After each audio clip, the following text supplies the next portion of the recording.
Welcome back to the Financial Shepherd Podcast. My name is Joshua Casey Garland, certified financial planning professional, founder and CEO of Shepherd Wealth Management. Very excited to be back in home studios today, week before Thanksgiving. Got a lot to talk about here, post NVIDIA earnings.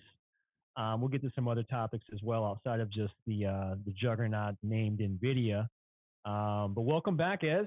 We got a week to go here. You're down in Nashville. Last time you were in California, you're just all over the country here, man. Every time we do one of these now. I am. I'm doing my best Han Solo impersonation, just smuggling stuff across the country back and forth. So, That's right. yeah, digging being in Nashville, like it a lot. So, Well, glad to be back here in home studios here with you, Ez. Again, a lot to talk about. We've got some viewership questions. We'll try to answer some of those. You're always welcome to send them right in the YouTube page here that we're doing the podcast on. We try to do this about every 2 weeks. So welcome to the program. If you're new, we're happy to have you. Please hit the subscribe button and the notification bell on YouTube. That way you're aware of every time we drop one of these podcasts about every 2 weeks. And if you're a regular to the program, thanks for being a subscriber and welcome back. The reason why we do this, this was originally a podcast designed for Shepherd Wealth Management clients, and it still is. That is the primary audience here. But for those that are not current clients, the primary reason why we do this show is we understand as market participants, there's a lot of things to be potentially concerned about in any given moment in time. And the news does a really good job of bringing that to your attention very regularly, not just with their TV programs, but also through your smartphones. And everybody has them these days, which is awesome, piece of technology. But unfortunately, humans are hardwired with emotions called fear and greed. And behavioral finance is a study that you can actually get a PhD in at pretty much every major university these days. Helps you understand how human beings make decisions with their money under stressful circumstances. And what we found from that study is that humans feel losses twice as much as they feel good about making a gain. Therefore, we are risk averse by nature. And the news understands all this, of course, because they're a for-profit business. And the best way for them, or the only way for them to make a profit, is to sell advertising, which means they need eyeballs on the screen. Well, if they understand that humans feel losses twice as much as they feel good about making a gain, that's the reason why most of the news is designed to provide some shock and awe effect. To placate to some of that fearful emotion inside of each and every one of us so that we're more engaged with the program. We're watching longer. Therefore, their ads are more valuable. That's how they make their money. I'm not knocking that. There's nothing wrong there. They are bringing factual information for the most part. You do need to do a little bit of fact checking here and there these days. But for the most part, truthful information is out there on the internet, on TV, on your smartphone, and it is actually affecting how you're going to go not only about your day, but how you make decisions when it comes to things like investing. And unfortunately, Warren Buffett made it very clear for the last 60 plus years that the number one reason that individual investors do not achieve their results that they should achieve consistently is because they have no control over their temperament. In other words, they have no control over their emotions. And the best way that we found for our customers to gather control over that emotion is to understand how other humans have behaved. Well, the market is made up of humans. So if we understand how other humans have behaved, by the way, humans are about the most predictable thing that there is on the planet. We haven't changed that much in a couple of thousand years. So if we understand how humans have behaved under the circumstances that we're in right now, and what are those circumstances? We just got post-election. We have a Republican White House, Senate, as well as the House of Representatives. We also have interest rates being cut, inflation's coming down, unemployment being right around full employment. Corporate earnings have been stellar all year long, and we're about to engage in a first-year presidential cycle. So all of those things have a historical precedent going back 100 plus years. If you understand how other human beings have behaved under those precedents, what you're doing is you're putting the probabilities of risk and reward right in front of you. And if you understand what the risk and reward is, the probability of that, now you can begin to overweight and underweight different sectors of the market to build an asset allocation that fits your personal goals, age, risk tolerance, time frame, and return expectations. That's exactly what this program is designed to do, is help you get control over those emotions, give you an idea of how other human beings have behaved under these circumstances. Therefore, you can build an allocation to put the highest probabilities of making the types of results you're looking for as consistently as possible in your favor. And to be clear, it is not a guarantee, but over time, the market is very predictable, as are human beings. But past performance is certainly not a guarantee of future results. Investing does involve risk, including risk of loss. But that's the main reason for the program, is to help you get your arms around your emotions so you can make better, more profitably consistent types of decisions. And thankfully, that's something that we've applied here for 3.5+ years for our customers very successfully.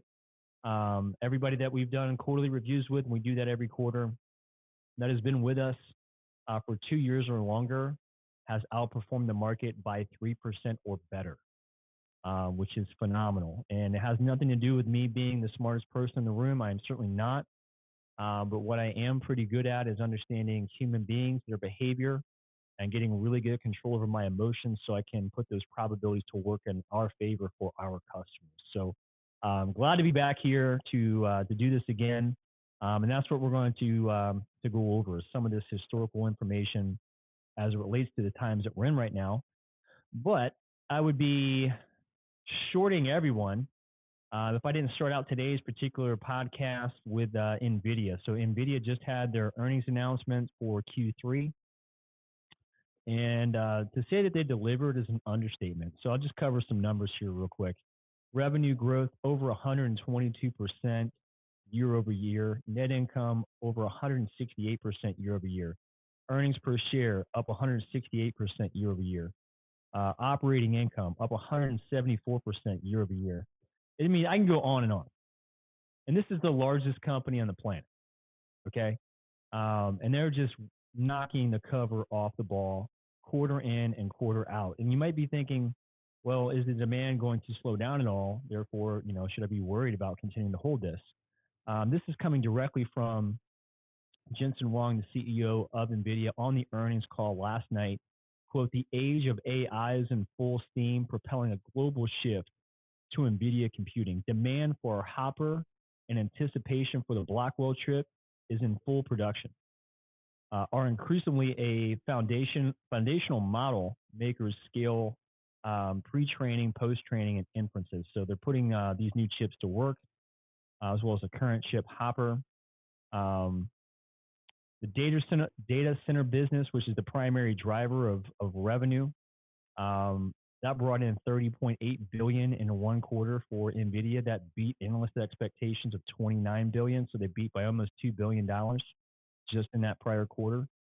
Last year for data centers, that was $14.5 billion. So that's staggering growth for a company of that size. Gaming revenue came in at $3.3 billion. That was up from $2.8 billion. So as I know that you're a gamer, so that's definitely helping out NVIDIA there as well. And according to the CFO of NVIDIA, both the Hopper and Blackwell systems have certain supply chain constraints, and demand for Blackwell is expected to exceed supply for several quarters in fiscal 2026. So we're not even talking about demand waning in 2025. They have so much demand that they're going out to 2026 and saying, we're probably going to be completely booked a couple years out. That's amazing. Okay? I mean, if they could make the chips faster, they would be doing $40+ billion in revenue every single quarter, and it would continue to grow. Okay. Now, I say all that because this is what has happened, so I'm bringing it to your attention. However, the stock is down about 1% to 2%, maybe 1.5% last time I checked here today, 1.3 as I'm talking here live on the podcast. And that's, whatever. If people want to sell NVIDIA after that particular quarter, go for it. I would say that you're very short-sighted if you are selling shares of NVIDIA today for, their earnings not meeting your personal expectations. But think about it this way. We're going to talk about crypto here in just a second, but Bitcoin is trading right at about 97,000 per coin, give or take.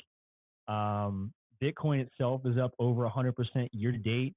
Positions like the Bitcoin miners, Bitcoin proxies like MSTR MicroStrategy up 566% year to date. That's great, right? We have exposure to some of these things. I'll talk about them in just a second here. But Bitcoin is a fiat currency. right? They don't have a PE ratio. There's no earnings. There's no revenue. There's none of that, right? $97,000 per coin, give or take. And it's up 500+% for some of these crypto related types of positions. NVIDIA's had a great year. No question about it. You know, if I look at the stock price, I just want to get to NVIDIA, give you a comparison here.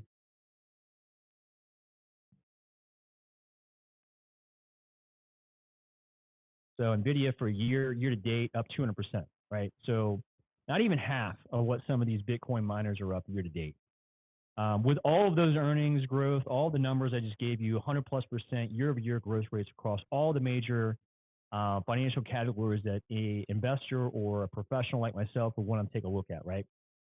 Now, I can't say if Bitcoin is worth $97,000 a coin or not. You know, I don't really know. All I do know is there's a limited supply. And what I also know is that these AI investments, which you can clearly see are going to continue to accelerate given NVIDIA's earnings call and their earnings announcement, in order for AI to continue to be what the market hopes it to be and the way that businesses hope to utilize artificial intelligence, well, they're going to need some secure programming, you know, around that. And that's part of what the blockchain is going to be able to provide.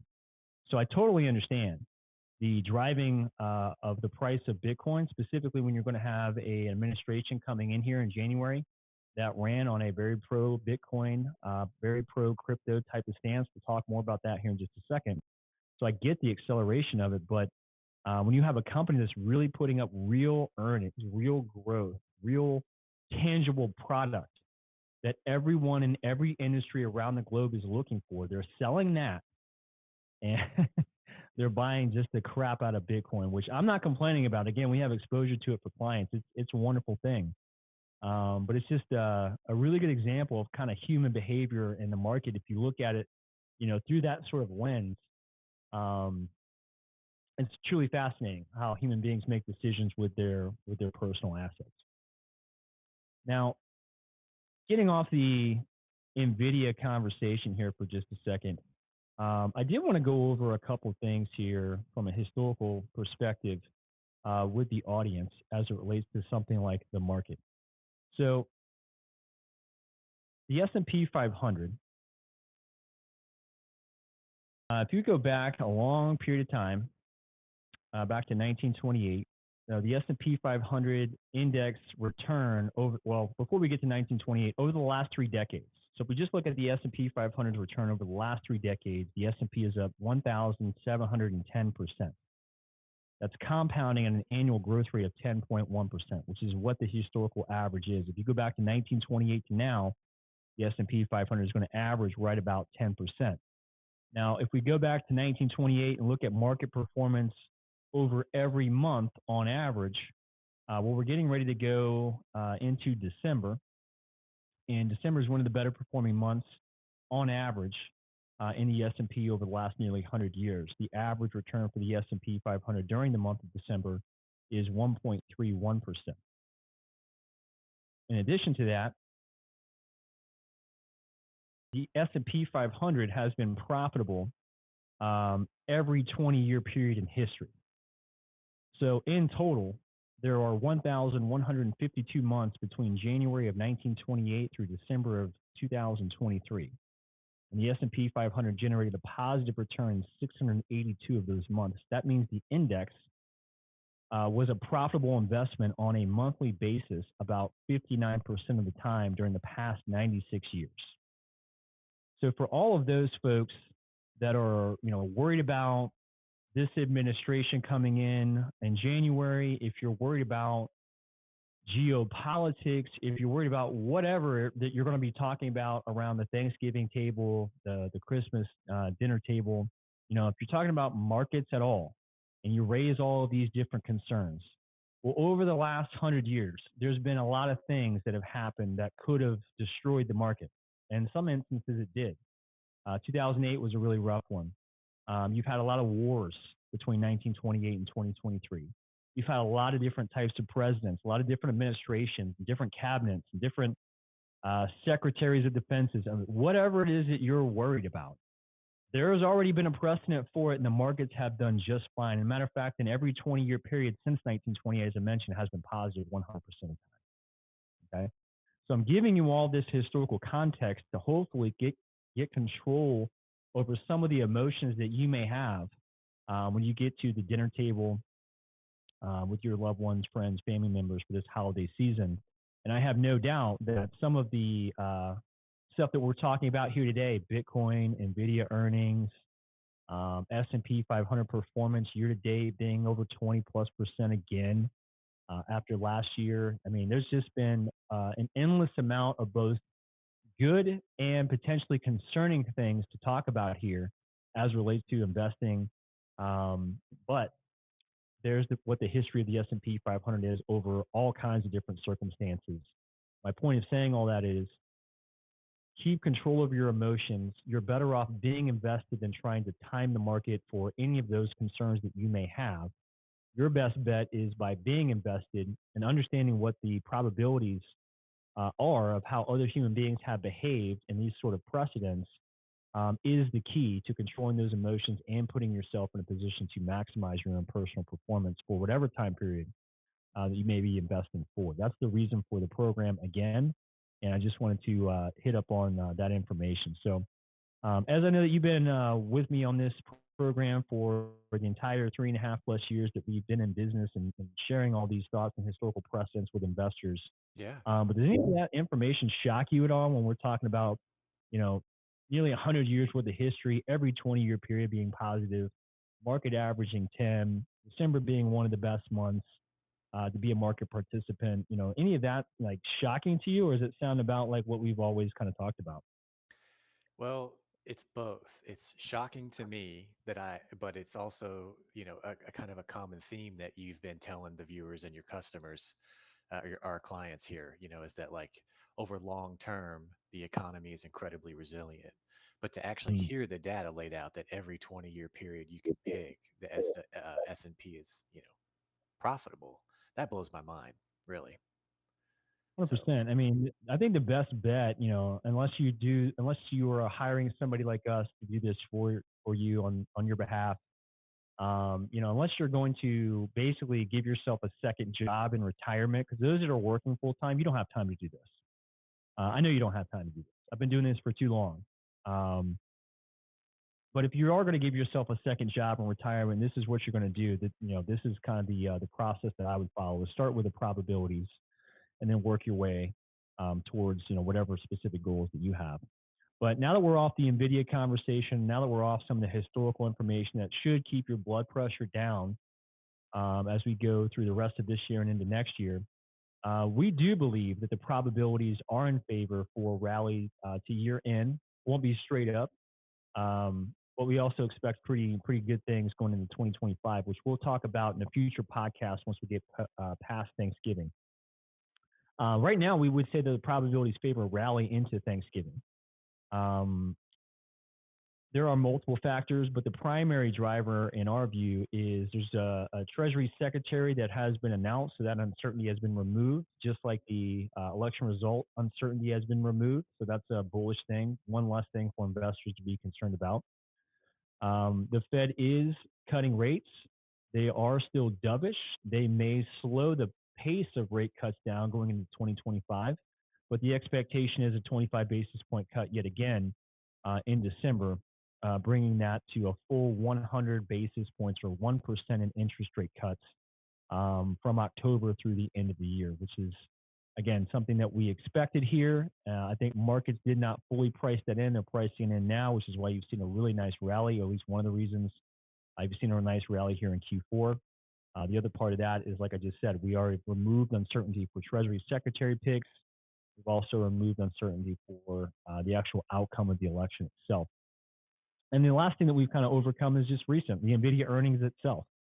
NVIDIA being the largest company on the planet, their earnings announcements are obviously very, very important for investors in the market as a whole. And we're past that event. Their earnings were freaking awesome. I just gave you all the information for it and why NVIDIA is the largest single tech holding for all of our customers here at Shepherd Wealth Management is for all the reasons that we just talked about and then some. Now, I do want to talk a little bit about, the new administration. There is this thing called a Trump trade that you're probably hearing about in the market. It is providing a tailwind. They ran a campaign that was very pro-business, deregulation, lower taxes, and in general, this is a risk-on type of environment when you're talking about an administration that is, pro-Bitcoin, pro-business. Interest rates are coming down.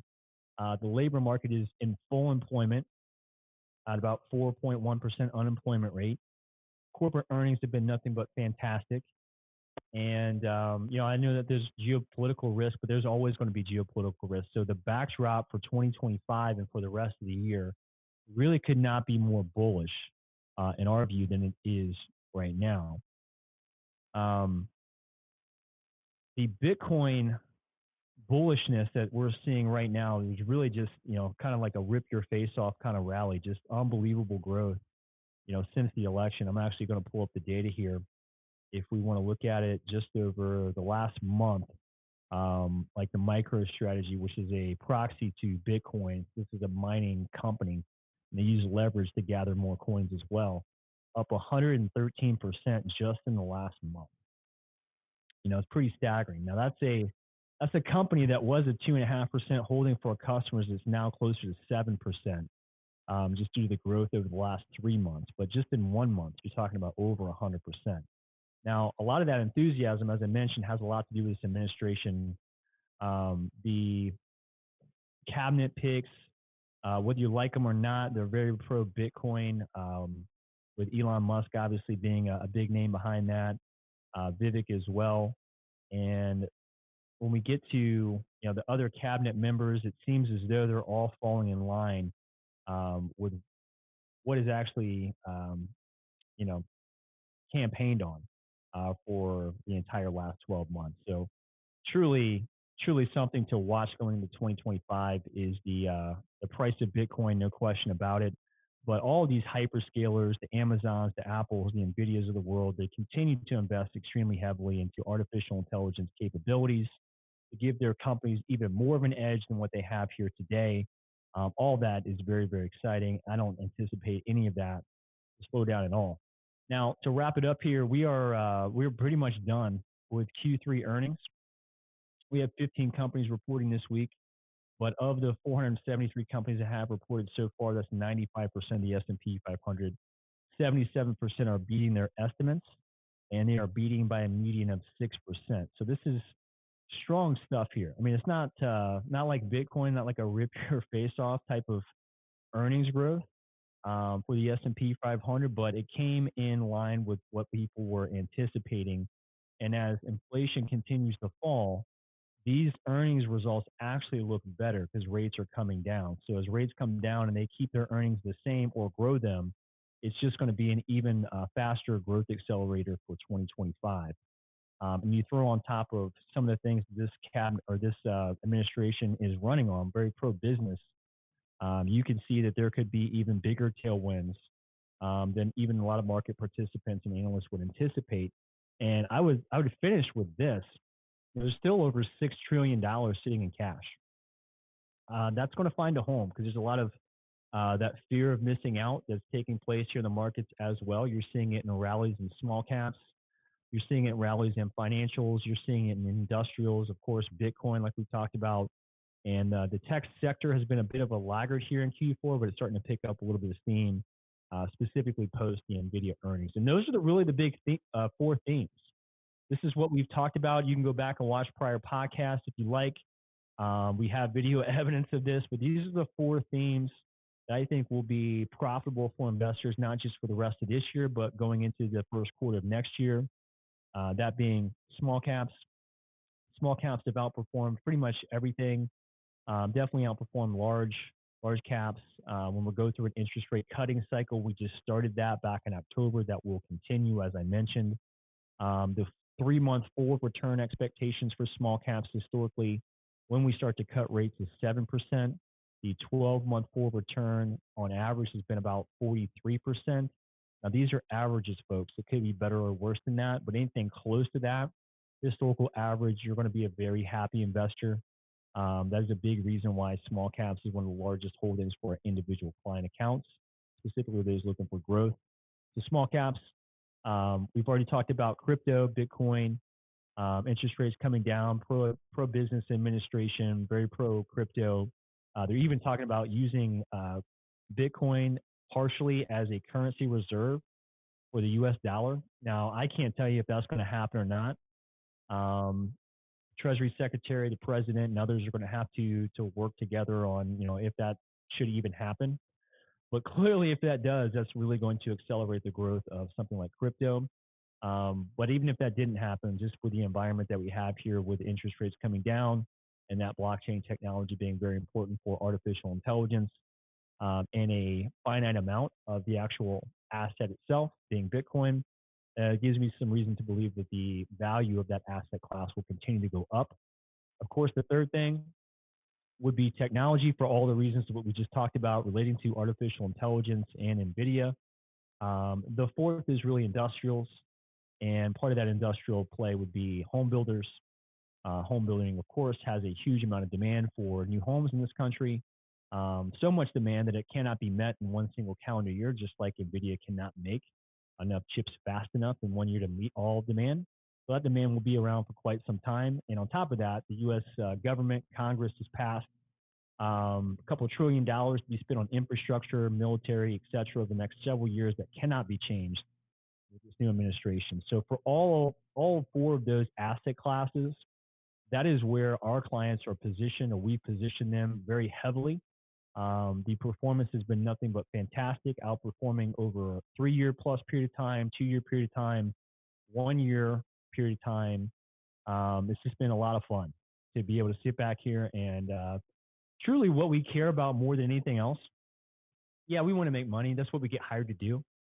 Um, I want to see account values go up. I'd like to see the assets under management continue to go up like it has, for the last 3.5 years. But really what gets me going, what gets John, my business partner, and I really going is that when we sit down with folks on a quarterly basis, and we've done this for years now for some of these folks, where they can look back, like intangibly look back and say, the day that I signed with Shepherd Wealth Management was an inflection point of a tremendous growth story that I'll be able to tell that will impact generations of family and friends. And they'll continue to tell that story well past, not just when they're gone, but when I myself am no longer here, on this earth. That's what I'm looking for because, my kids, my wife, my immediate family might remember Shepherd Wealth Management. That might be talked about amongst those folks, but nobody else is going to talk about Shepherd Wealth Management. The history books won't talk about Shepherd Wealth Management, but all these other people that we can impact that will last generations. That is a story that I hope is told for forever. And that is what gets me excited about my job and the impact that we can make. And I think that that's true with every human being. Whatever it is that you're doing, whatever it is that you have a special skill for. I think most, if not all, human beings want to make an impact and want to know that what they do on a day in and day out basis matters. And we can clearly see the impact that we're making for people's lives. And that's what gets us super excited. So if you're enjoying the services, please leave a comment. Please leave us a Google review if you wouldn't mind. And share that story with people around your Thanksgiving dinner table, the people that you'll be, hanging out with during the holiday season and the new year. We have more capacity to do more for other people as well. And that's really what we care the most about, because aren't we all just looking for a really good story that we could tell over drinks, over holiday seasons, over really any time? The history is nothing. The history of America, the history of people in general, is just nothing but a story that is ever changing, and that's really the type of impact that we hope to make, is such that there's stories being told across the United States and households just like the one that we'll be going to for Thanksgiving, where those stories are told for generations to come. So really appreciate everybody's support here at Shepherd Wealth Management. We really appreciate our clients. We'll have a lot to talk about during the month of December. One of the best performing months, as I mentioned, historically for the S&P 500. Will be about a month away at that point from Inauguration Day. and we'll be wrapping up 2024 as a whole, not just for tax reasons, but for all kinds of reasons. That'll be a page for the history books for sure, and a whole lot of expectations for 2025. So in the next couple podcasts here, I'll be sharing some of my expectations for 2025 for the S&P 500 from a performance standpoint. It's always a fun exercise to look back a year later and say, were we even close? I think my S&P 500 price target for 2024 was about 5,400. I want to say maybe 5,350, and I was pleasantly underestimating the S&P 500 results. So we're hanging out just under 6,000 now. So I shortchanged just a little bit, but nonetheless a fantastic year for Shepherd Wealth Management clients. And looking forward to 2025. Like I said, a lot to talk about. I'll be writing about a lot of this for customers. I'm going to share all of that with you as an audience here. So please like and subscribe to the program.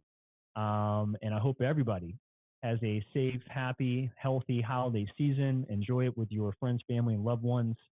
And we hope to see you all back here in 2 weeks. We'll be right at the beginning of December. We'll have a lot to share with you. As any final thoughts or anything else that I missed that we need to inform the audience with before we go?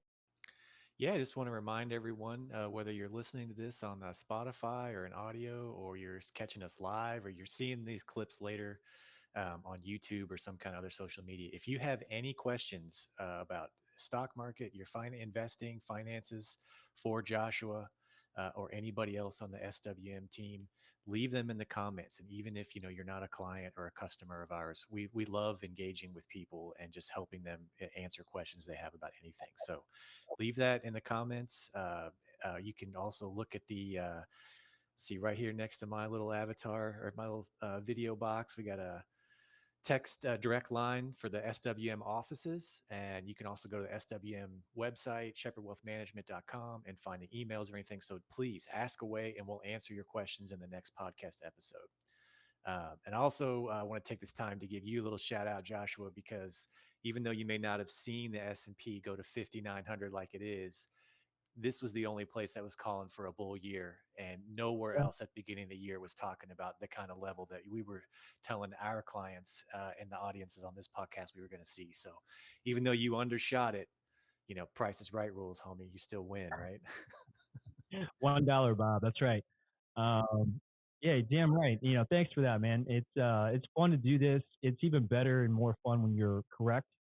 I will say this though, the small cap thing, we're extremely bullish about and will be going into 2025. We were heavily invested in small caps at the beginning of the year. For those that have been watching the show all year long, you can go back and watch January if you want, or even February for that matter. We were overweight small caps by quite a bit. And that's because I expected interest rates to be cut right at the beginning of the year. That didn't happen. And therefore, small caps did not work. We had to scale back and even got out of small caps completely, early on in Q1, even though that was the expectation. So you're right, Ez. We were calling for double digits. I expected a lot out of small caps at the beginning of the year, but you have to be open-minded enough and not so stubborn, right? Again, we're hardwired with fear and greed, not so stubborn with your emotions to be open-minded enough to pivot when the results aren't there, or when the situation that you thought was going to happen didn't happen. So yeah, I appreciate you sharing that, man. And even last year, we can go 2 years in a row. 2023, beginning of it, nobody was calling for the S&P to do anything. Matter of fact, pretty much every news outlet was calling for the S&P 500 to be down double digits. We wrote about all the historical reasons why we expected to be up double digits, and you got that back-to-back years. And we're about to throw on a lot more of a return here, I think, in December. As I mentioned, history says the probabilities are in your favor. For those that are movie buffs, you might be catching, what is that, Katniss? Oh, yeah, the Hunger Games. Yeah. May the odds ever be in your favor. Damn right. You watch this show, the odds are going to be in your favor. Well, let's go back 3 years. Remember, everybody was calling for that recession, and you were like, "We're not calling for it. We're in it. We're gonna, it's over. Don't buy into all this hype." So you're already swimming in it, homie. Like, you might as well just, yeah. Enjoy it. It ain't Uh, coming. It's here. no, this is fun. Obviously we have a lot of fun on the show. Clients are having a lot of fun with us. We expect this to continue. And again, not because I'm the smartest person on the planet, guys. It truly is very plain. The market's just a live autopsy of human emotion, tick by tick. And if you take a step back and look at the big picture of how human beings have behaved, you really will put probabilities in your favor. It really will work. It might not work that particular quarter. It might not work that day, that week, that month, but over time, humans are pretty predictable. Does not guarantee you any amount of success at all, but if you can keep control of those emotions, understand those types of things, it will work. It's working for clients. And if that's not something that you want to do, just give me a call, 513-630-2664. We're glad to take that responsibility off of your shoulders, put it on ours. Again, really what we want is for you to look back at that particular day that you signed up with Shepherd Wealth Management as the inflection point of just a tremendous story that you're going to be able to tell for generations, that will impact people in your immediate circle for generations. That's what we're here for. That's what we're all about. And we'll continue to put this content out there for all those that are looking to do the same thing for themselves. So again, I hope everybody has a happy, healthy, safe holiday season. We'll be doing this again in a couple of weeks, right at the beginning of December. About every 2 weeks, we try to do this, usually on a Thursday, but it doesn't always work out that way. So we'll see everybody again in just a couple of weeks. Leave us some questions and comments below. Go to a Google review for Shepherd Wealth Management. Love to hear what your thoughts are about our service. And hope you all have a great rest of your day. We'll see you soon. Take care.